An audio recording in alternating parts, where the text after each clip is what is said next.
Lord, you are so good.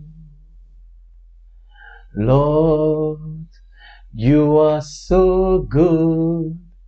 You are so good to me. Alléluia.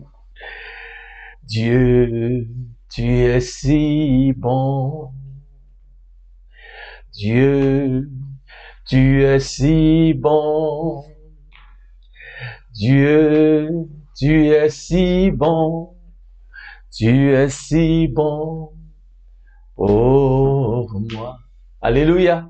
Gloire à Jésus. Amen. Alléluia. Bien-aimés, bienvenue à une autre dimension avec Jésus.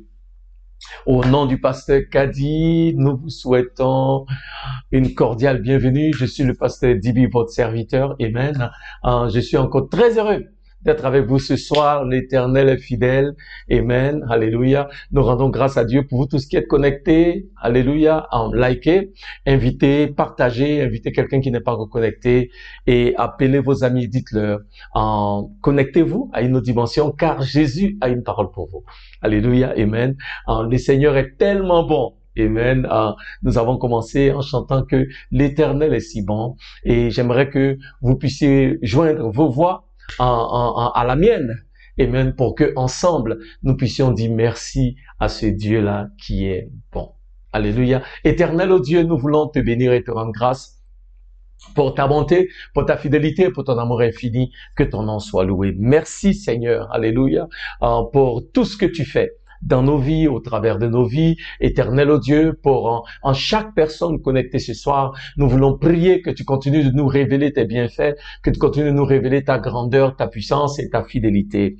Qui est comme toi, oh Dieu? Alléluia, il n'y a personne. Pendant que nous te contemplons, Éternel, comme dans un miroir, que nous soyons changés à la même image, de gloire en gloire. Oh Jésus, nous voulons beaucoup plus te ressembler. Que ton nom soit élevé. Prends le contrôle de ces moments et que la gloire et l'honneur te soient rendus à toi seul dans le nom de Jésus. Amen. Amen. Amen. Nous sommes très heureux. Amen. De nous retrouver encore ce soir. Alléluia. Nous avons commencé une série de messages intitulés Les yeux fixés sur Jésus, basé sur le livre de 2 Corinthiens chapitre 3 verset 18 qui nous dit que pendant que nous contemplons le Seigneur Jésus, alléluia, à visage découvert, alléluia, nous sommes changés à la même image de gloire en gloire. Et le mardi dernier, nous avons parlé de la puissance de Jésus à nous transformer. Alléluia, amen. La puissance de Jésus qui nous transforme. Amen. Et nous avons vu que Jésus, par sa puissance, nous transforme quand nous le recevons comme Seigneur et comme Sauveur. Amen. Nous devenons alors de nouvelles créations.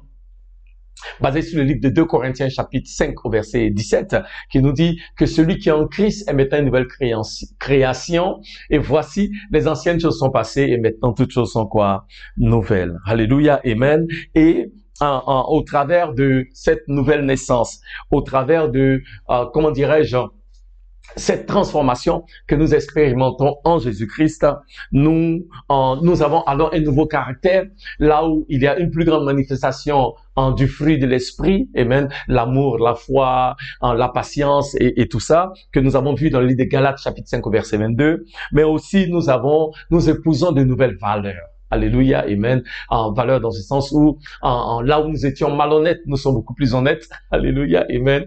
Et là où nous étions des adorateurs d'idoles, et maintenant c'est Jésus-Christ qui est le centre de nos vies. Alléluia, amen. Nous rendons grâce à Dieu pour vous qui étiez nombreux avec nous mardi dernier et qui est de retour encore ce soir. Que l'Éternel vous bénisse. Nous avons reçu des questions car ce soir c'est la foire aux questions, amen.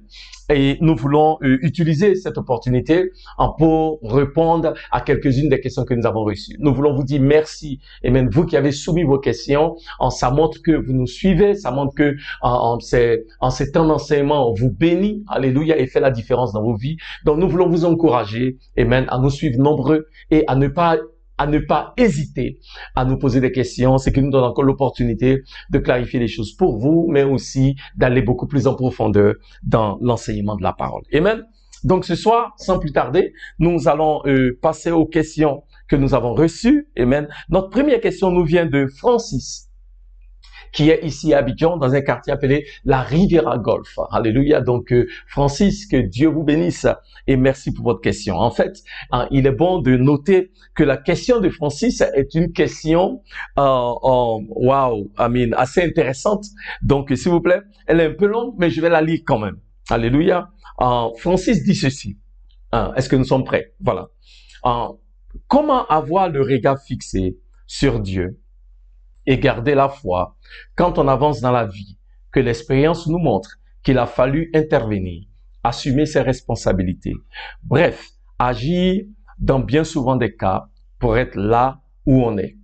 Par exemple, pour démarrer dans la vie adulte, il m'a fallu une situation financière stable. Pour pouvoir m'assumer seul, il a fallu que je cherche du travail, que je postule, puis que je fasse mes preuves pour signer le CDI. CDI, c'est le contrat à durée indéterminée. Puis, il a fallu que je cherche un logement. Puis, que je constitue des dossiers de candidature à la location. D'autres exemples encore comme la santé. Si je n'avais pas eu recours à tel ou tel traitement pour soigner telle ou telle maladie, je ne serais peut-être pas là en bonne santé actuellement. Les exemples peuvent être nombreux. Mais si je n'avais rien fait, que j'aurais attendu que ça vienne de Dieu, que ça tombe du ciel, je n'aurais rien. Les démarches ont été nécessaires, je le pense. Merci de bien vouloir m'éclairer, s'il vous plaît. Amen. Amen. Alléluia. Amen. Je rends grâce à Dieu. J'aime bien l'exposé parce que c'est beaucoup plus une question. C'est vraiment tout un exposé que Francis nous a fait. Et je bénis le Seigneur pour l'ouverture de Francis et de nous poser clairement sa question. Amen. Ma foi, sans hypocrisie et clairement. Et donc, on veut dire merci à Francis.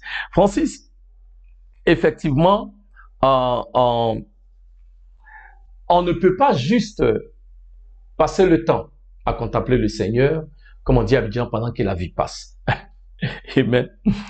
Il faut savoir que quand on parle de contempler le Seigneur, développer une intimité avec Jésus, faire de notre relation avec le Seigneur une priorité, ce n'est pas signe de passivité ou d'oisivité.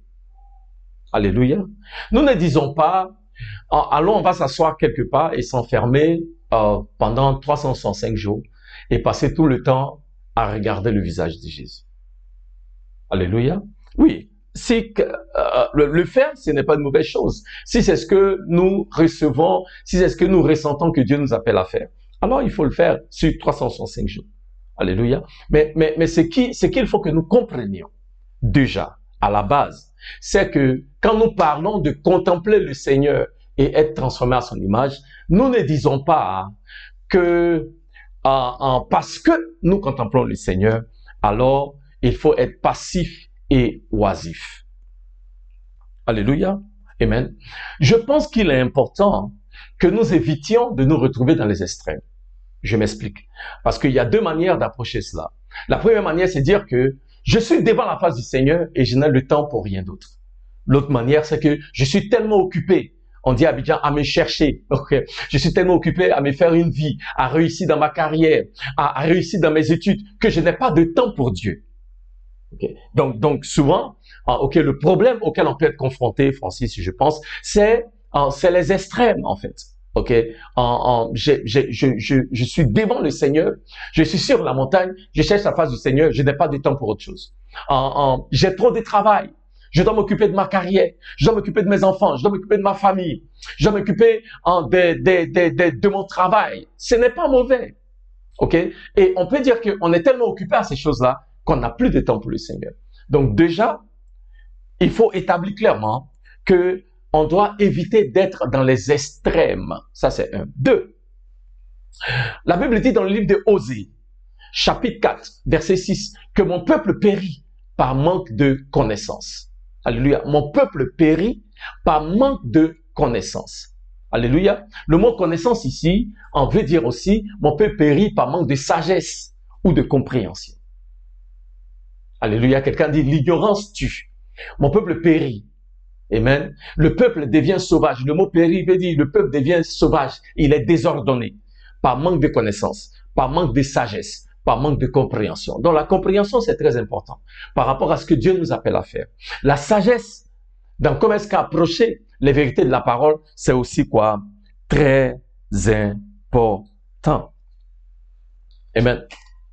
Prendre le temps de contempler le Seigneur, comme je l'ai dit, ce n'est pas, ça ne veut pas dire que on ne fait rien d'autre. Ça ne veut pas dire qu'on devient passif, parce que même la Bible nous dit que l'apôtre Paul était un faiseur de tentes. Alléluia. Amen. Il faisait des tentes. Si c'était de nos jours, on a dit l'apôtre Paul, il a un business de location des tentes. Ok. Les gens viennent acheter avec lui pour organiser les mariages ou pour organiser certaines cérémonies. Alléluia. Et pourtant, l'apôtre Paul a écrit un tiers du Nouveau Testament. Amen. Donc, ok, on peut passer beaucoup de temps dans la présence de Dieu. Amen. Et vous et moi, nous savons jusqu'à quel point l'apôtre Paul était un homme attaché à sa relation avec le Seigneur. La preuve est que, en ce que le passage que nous utilisons, il a été écrit par l'apôtre Paul. Donc, c'était un homme qui contemplait continuellement le Seigneur, mais ça n'empêchait pas à l'apôtre Paul d'être un faiseur de tentes. Alléluia. Amen. Donc, il est important que nous comprenions ce que les Écritures nous enseignent. Ce que les Écritures nous enseignent, c'est ceci, Francis. Dans le livre d'Exode, chapitre 34, versets 29 à 35, dans l'Ancien Testament, la Bible dit que Moïse est resté 40 jours et 40 nuits dans la présence de Dieu sur Mont Sinaï. Quand il est descendu, tellement la présence de Dieu était glorieuse, cette gloire-là était visible sur son visage. Mais la Bible nous dit, après tout ce temps dans la présence de Dieu, Moïse est descendu. Alléluia. Donc, ça veut dire que même quand on est, quel que soit le temps que nous passons devant la présence de Dieu, à un moment donné, on descend. OK? Dans le Nouveau Testament, dans le livre de Matthieu, chapitre 17, verset 1, parlant de l'expérience sur la montagne de transfiguration, la Bible nous dit que Jésus va sur la montagne avec ses disciples, Pierre, Jean et un autre là, dont j'oublie le nom.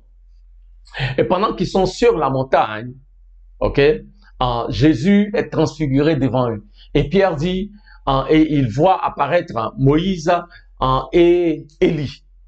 Et l'expérience était tellement glorieuse que Pierre dit, Seigneur, on va faire 3 tentes ici et vraiment on va s'éterniser sur cette montagne parce que vraiment la gloire que nous contemplons, elle est trop grande. On ne veut plus descendre.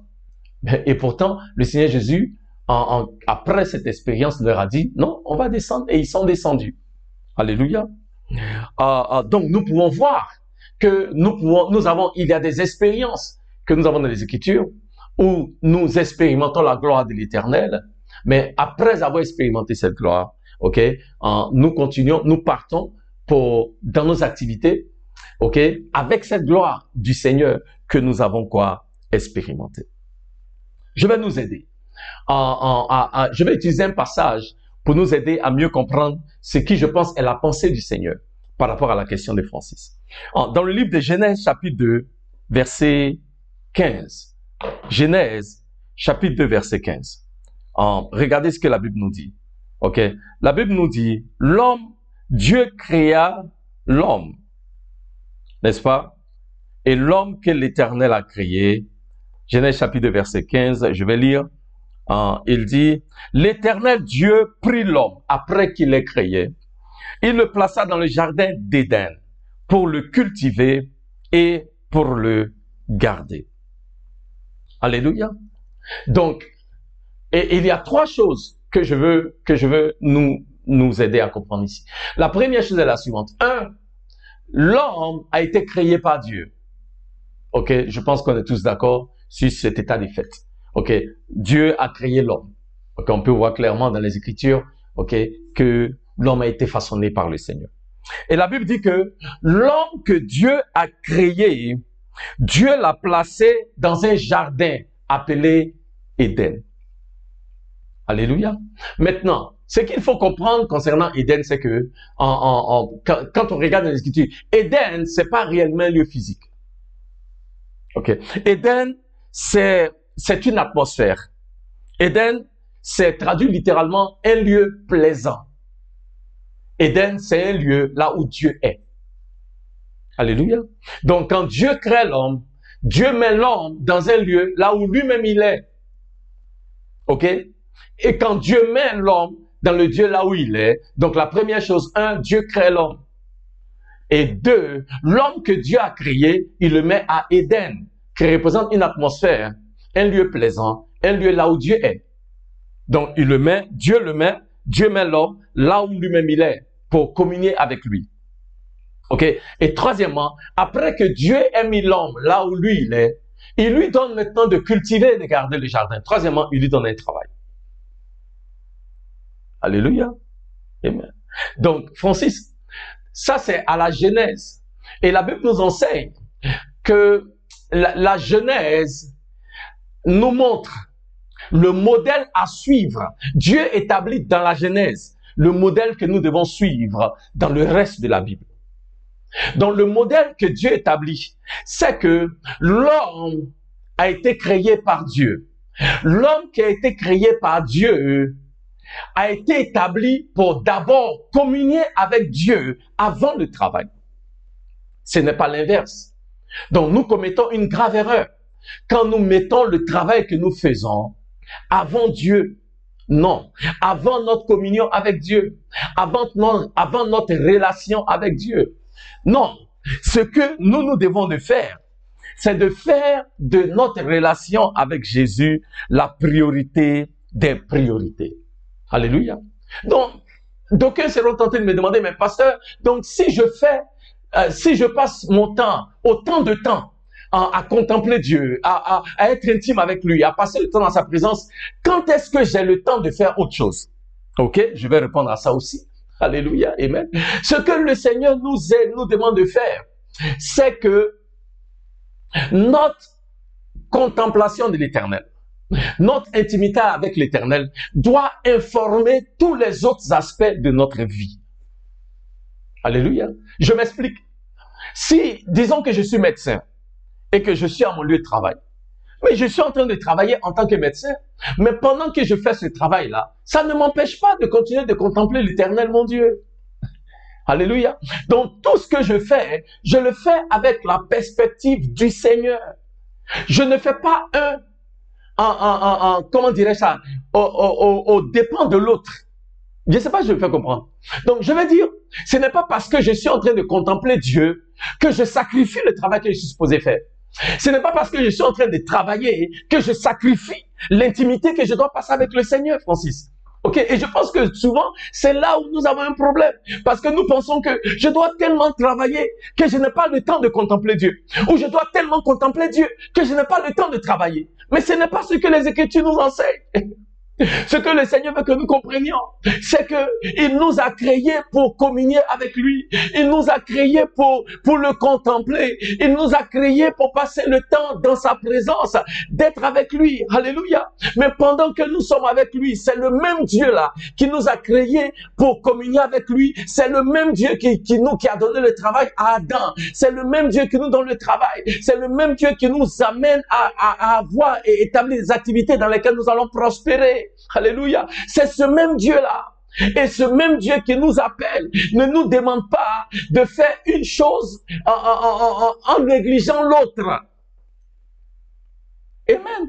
Nous pouvons être autant engagés dans notre adoration de l'Éternel que nous le sommes dans le travail que nous faisons. Dans tout ce que nous faisons, il est bon que nous apprenions. Alléluia. Dans tout ce que nous faisons, il est bon que nous apprenions à le faire avec la perspective du Seigneur. Amen. Francis, l'une des choses que j'aimerais que nous comprenions, et moi je pense que souvent, c'est là où nous qui sommes enfants de Dieu, nous nous trompons. Amen.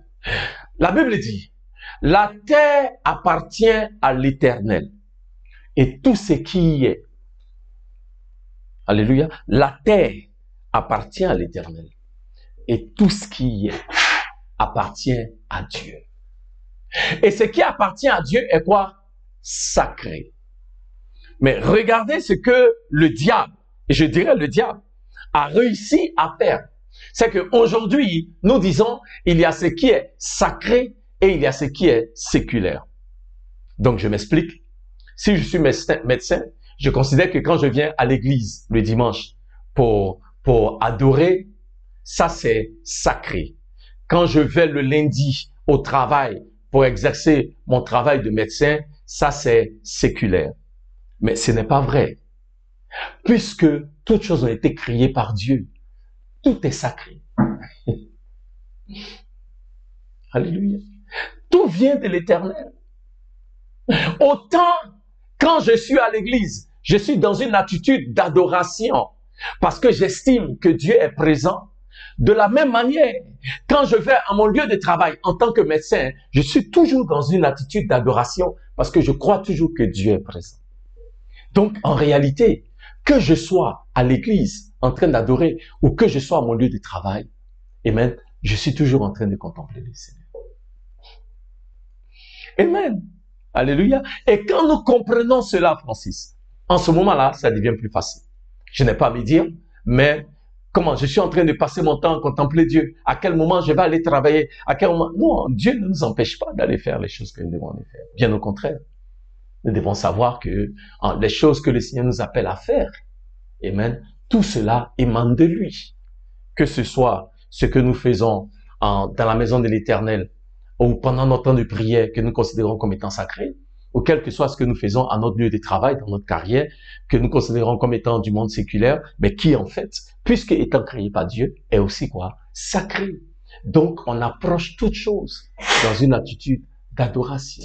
C'est pourquoi l'apôtre Paul pouvait nous dire, dans le livre des 1 Corinthiens, chapitre 10 au verset 31, il dit, dans tout ce que vous faites, alléluia, que ce soit dans le manger, dans le boire, ou dans quelque autre chose que nous faisons, nous devons toujours le faire comment? À la gloire de Dieu. Tout ce que nous faisons, nous devons le faire à la gloire de Dieu. Alléluia. Donc Francis, je vais nous encourager, alléluia, que dans tout ce que nous faisons, apprenons à le faire, alléluia, à la gloire de l'Éternel. Amen. Et contempler le Seigneur ne s'arrête pas seulement dans notre intimité avec le Seigneur, si c'est en quelques heures que nous passons à la maison dans la présence de Dieu. Ça ne s'arrête pas seulement quand nous sommes à l'église en train d'adorer le Seigneur. Ça ne s'arrête pas seulement dans notre closet, dans notre lieu secret où on va chercher la face de l'Éternel. Contempler l'Éternel, c'est quelque chose, ça doit être pour nous un style de vie. Nous contemplons le Seigneur à tout moment, en tout lieu et en toutes circonstances. Alléluia. Que ce soit au niveau de nos relations, dans notre mariage, dans notre travail, dans nos études, partout où nous sommes. Amen. Dans tout ce que nous faisons. Amen. Nous le faisons en ayant les regards toujours rivés sur Jésus-Christ, celui-là qui est l'auteur et le consommateur de notre foi. Alléluia. Et c'est parce que nous avons les regards vers lui. Quand les gens nous voient à notre lieu de travail, ils disent, ah, tu es différent. Parce que tes yeux sont sur lui. Quand les gens te voient dans ton lieu d'école, de la manière dont tu es, les gens disent, mais tu es différent. Parce que tes yeux sont sur lui. Dans ta communauté, dans ta famille, on dit, non, Francis, il est différent des autres. Pourquoi? Parce que à chaque fois, tes yeux sont rivés sur lui.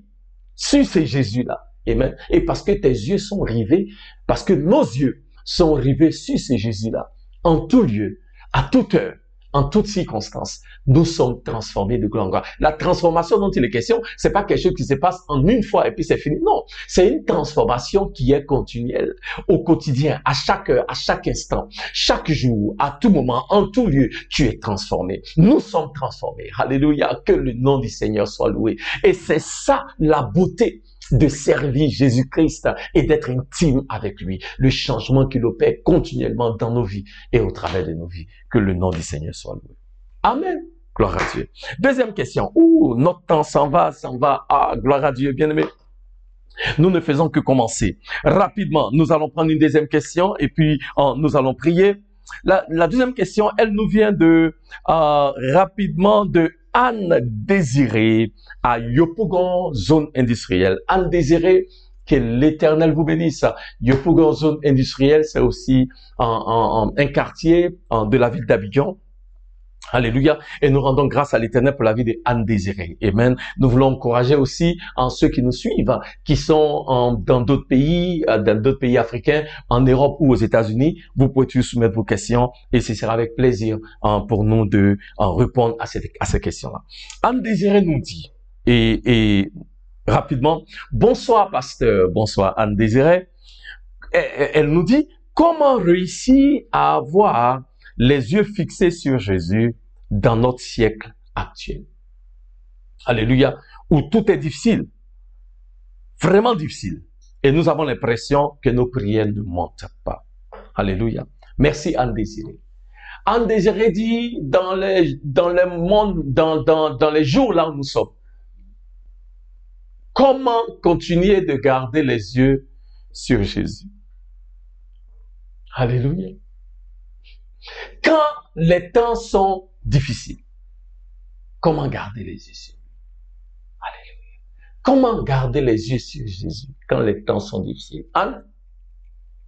Anne-Désirée, déjà, je pense qu'il est bon pour nous de savoir, que l'apôtre Paul, qui a écrit ce passage, quand il écrivait, il était en prison. Alléluia. Quand l'apôtre Paul était en prison, amen, quand il écrivait la lettre aux Corinthiens, sûrement dans des chaînes, sûrement sous une condamnation à mort ou une condamnation à vie.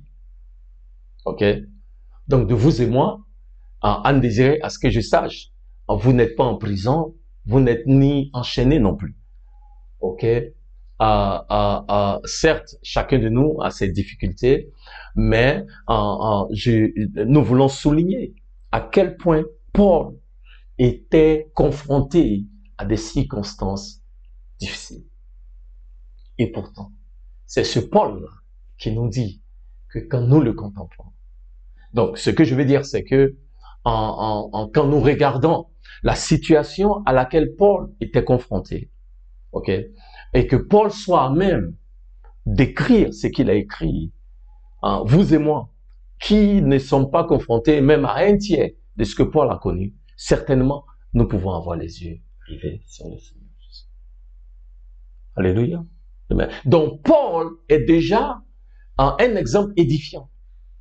Donc, je dirais, Anne-Désirée, quand nous regardons à Paul, quand nous pensons à ce que Paul a fait, nous pouvons aussi regarder à Jésus. Alléluia. La Bible nous dit dans le psaume 121, verset 1. Il dit, j'élève les yeux vers les montagnes. D'où me viendra le secours? Donc, je pense que c'est un psaume de David où il dit, certainement confronté à une situation difficile et compliquée, il dit, j'élève les yeux vers les montagnes. D'où me viendra le secours? Je suis au devant d'une situation difficile. Je suis au devant d'une situation compliquée.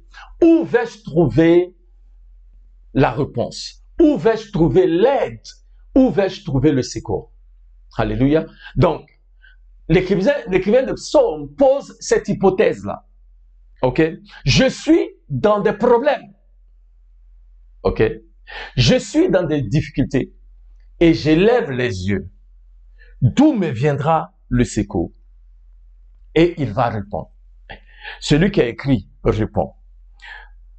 Verset 2. Le secours me vient de l'Éternel qui a fait les cieux et qui a fait la terre. Anne-Désirée, continuons de regarder vers le Seigneur, parce que c'est lui qui a fait les cieux et c'est lui qui a fait la terre. Il n'y a aucune situation qui soit au-delà de ce Jésus. Toutes choses ont été faites par lui. Donc, quelles que soient les circonstances auxquelles nous pouvons être confrontés, nous devons savoir que parce que c'est lui qui a créé toutes choses, quelle que soit cette situation-là, elle est sous les pieds de ce Dieu-là qui a créé toutes choses. Alléluia.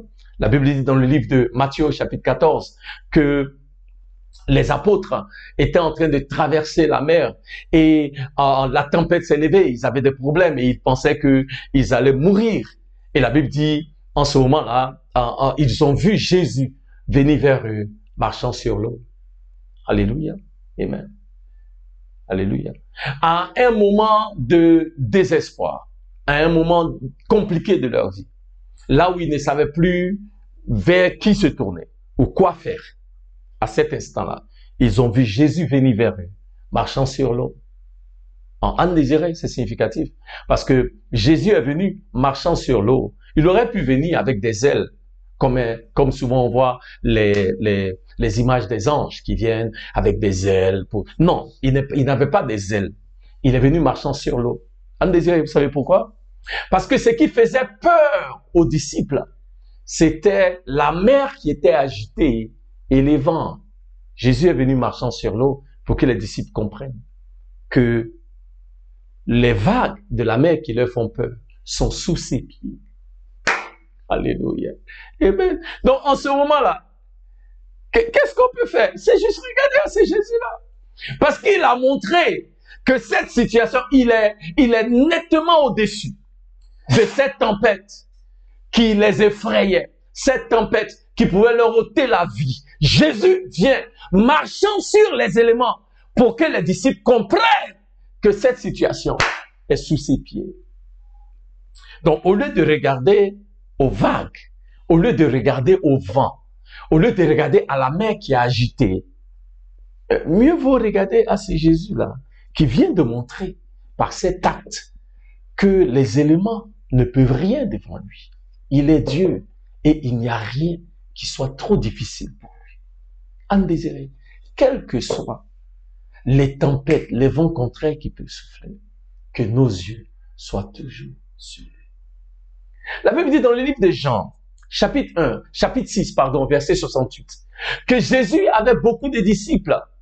Et il fut un moment où Jésus a commencé à enseigner, il dit, si vous serez mes disciples, vous devez manger de ma chair, boire de mon sang. Et les gens de son église, l'église de Jésus ont commencé à dire, non, maintenant là, il est rentré dans le cannibalisme. Nous, on peut plus rester avec lui. Et pratiquement toute l'église est partie. Et la Bible dit, Jésus s'est tourné, il s'est rendu compte que les 12 sont toujours là. Et il leur demande, mais tout le monde est parti, que faites-vous là encore? Et Pierre va lui répondre. Jean chapitre 6, verset 68. Et Pierre lui dit, Seigneur, où irions-nous? Nous savons que tu as les paroles de la vie éternelle. Allez-y voir. Où irions-nous, Seigneur?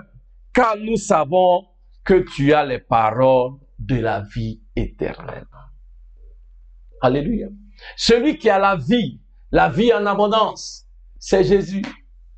Quel que soit ce que nous pouvons expérimenter. C'est pourquoi il dit dans le livre de Jean, chapitre 10, verset 10, le diable vient pour en voler, pour égorger et pour détruire. Mais Jésus dit, mais moi je viens pour que vous ayez la vie et que vous ayez la vie quoi? En abondance. Donc, quelle que soit la manière dont le diable vient pour tuer, pour détruire, pour égorger, Jésus dit, moi je viens. Alléluia. Mais j'aime, si vous regardez dans le livre de Jean, chapitre 10, verset 10, il dit, le diable vient et il dit, mais moi aussi, je viens. Alléluia. Ça veut dire quoi? Ça veut dire que Anne-Désirée, chaque fois que le problème vient, Jésus aussi vient en même temps avec le problème.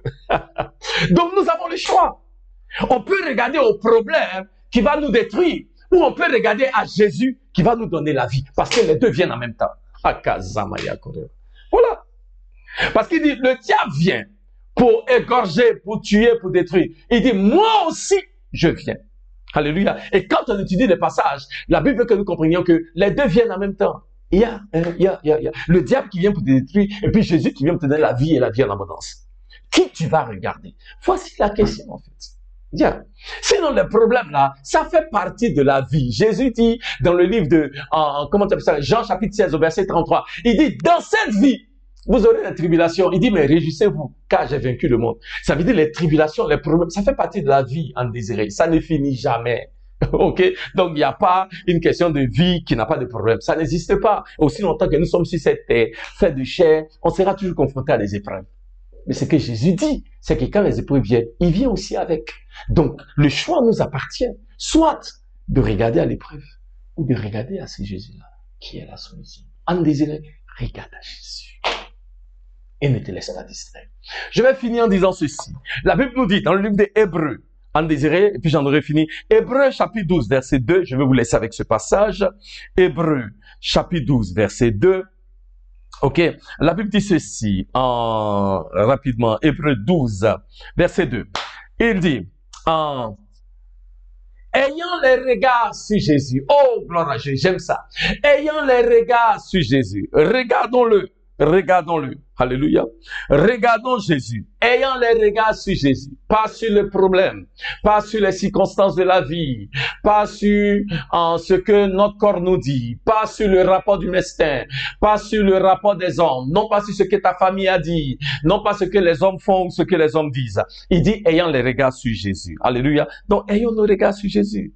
Alléluia. Amen. C'est lui seul mérite que nos regards soient focalisés sur lui.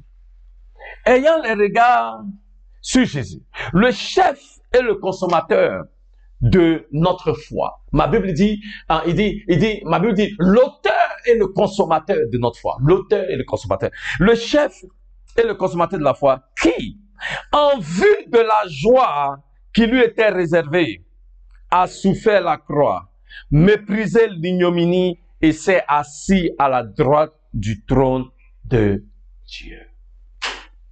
Alléluia.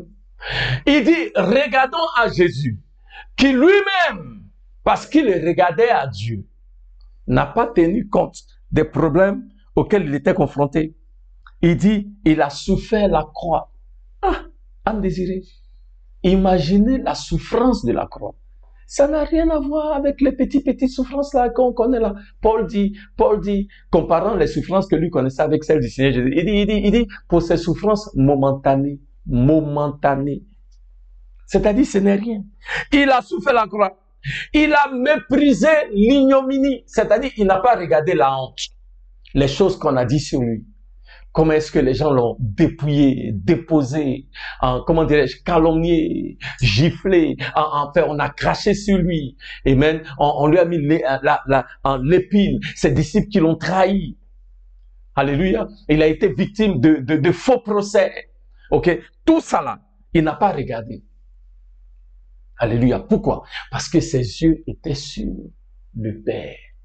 Donc, la Bible dit, pendant que Jésus lui-même regarde vers le Père, nous avons la responsabilité de regarder à Jésus. Alléluia. Bien-aimé, notre temps tire à sa fin. Je vais m'arrêter là pour aujourd'hui. J'espère que ce temps a aidé quelqu'un. Je rends grâce à Dieu pour la vie de nos frères et sœurs qui ont soumis les questions. Francis à la Riviera et aussi Anne Désirée. Alléluia, amen. En vous tous qui étiez connectés, que l'Éternel vous bénisse. Alléluia. Je vais vous donner rendez-vous encore ce mardi à partir de 18h30 sur notre plateforme préférée. Alléluia. Certainement que je vais revenir, je vais voir parce qu'a dit, il y a encore tant d'autres choses que j'aimerais partager avec vous, donc vous ne voulez pas rater notre rendez-vous de mardi à 18h30. Alléluia. Je vais prier pour vous, Seigneur. Merci au Dieu. Alléluia. Pour Francis à la Riviera et Anne Désirée Dupougon qui ont soumis des questions ce jour en concernant leur intimité avec toi, te contempler, ce que tu fais dans nos vies, ce que tu fais au travers de nos vies. Éternel, oh Dieu, que ce message que nous avons entendu ce soir, que ce message soit enraciné dans le cœur de tes enfants, qu'il porte des fruits et que les fruits soient évidents dans les jours à venir. Merci pour chaque personne qui s'est même connectée ce soir. Éternel, étends ta main et bénis. Mais bien plus, Éternel, étends ta main et rapproche-nous davantage de toi. Seigneur, que nous puissions dire comme le roi David l'a dit dans le psaume 27, une chose que je désire, c'est d'être dans la présence de l'Éternel tous les jours de ma vie. Oh Dieu, que cela soit le cri de notre cœur. Une chose, seule chose que nous désirons, c'est de te contempler, d'être avec toi, de t'aimer, oh Dieu, alléluia, et de communier en tout temps, à toute heure, en tout lieu avec toi. Que ton nom soit élevé, oh Dieu. L'Éternel vous bénit et l'Éternel vous garde dans le nom de Jésus. Amen. Que Dieu vous bénisse et à mardi.